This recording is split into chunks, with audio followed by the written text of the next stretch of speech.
Learning strategies for dyslexics. Let's talk about dyslexia. It's a reading disability, and it's found in 7% of kids.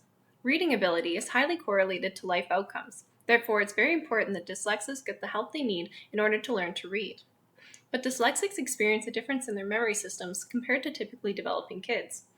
Let me explain these memory systems. Explicit memory is the kind of memory we have for conscious recall, and implicit memory is the kind of learning that happens without our awareness. You can think of muscle memory for skills and habits, like using a remote without looking. But it's also involved in detecting patterns and sequences in language, therefore it's used in reading. Dyslexics experience a deficit in implicit memory, therefore this could explain why they have a reading disability. This means they can't rely on the same implicit system that typically developing children do. So they can't effortlessly learn and detect patterns in language. Dyslexics depend on explicit and systematic instruction of language rules. They also require more time to practice and solidify new skills. So concepts should be reviewed repeatedly, and new concepts should be introduced incrementally and sequentially.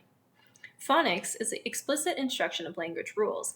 This looks like learning sound to symbol connections, like B means B, sounding it out, clapping out syllables, and much more.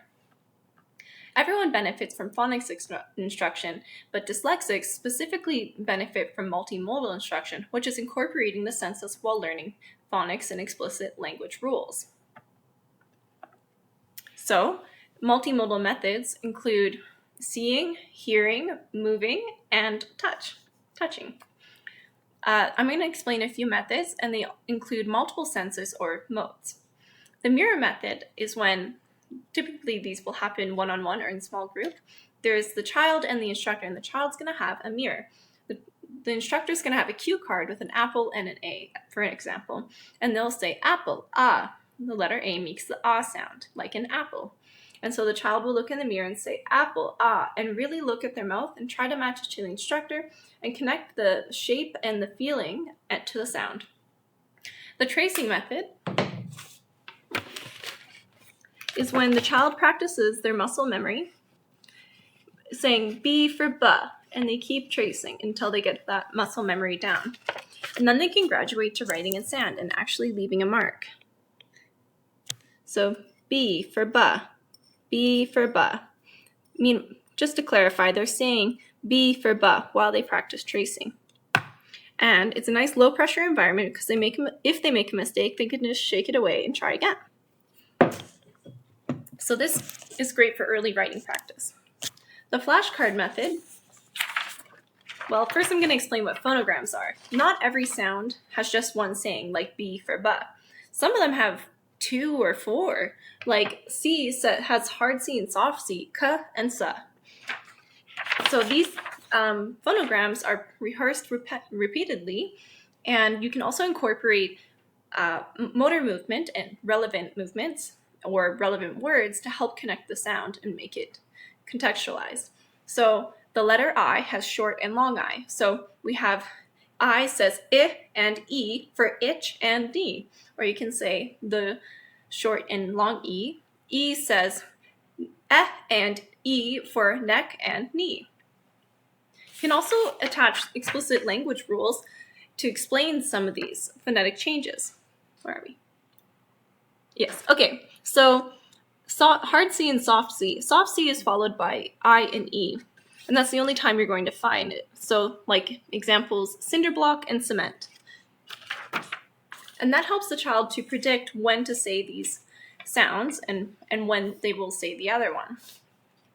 So it's a great combination to explain the explicit rules and practice what the potential sounds are. There are also many other, I guess I don't need this.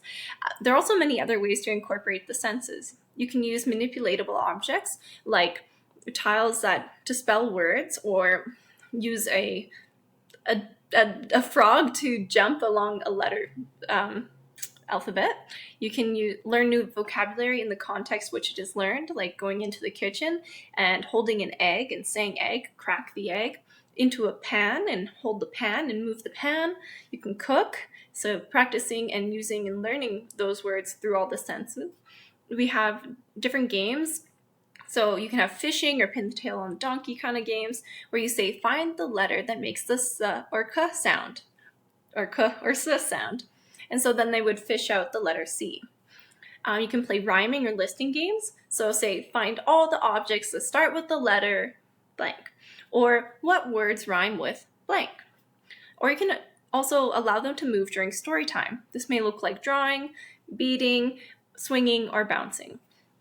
So please explore and discover what ways to help your child to learn and remember the explicit abstract language rules through incorporating the senses. This will help carry your child along their reading journey.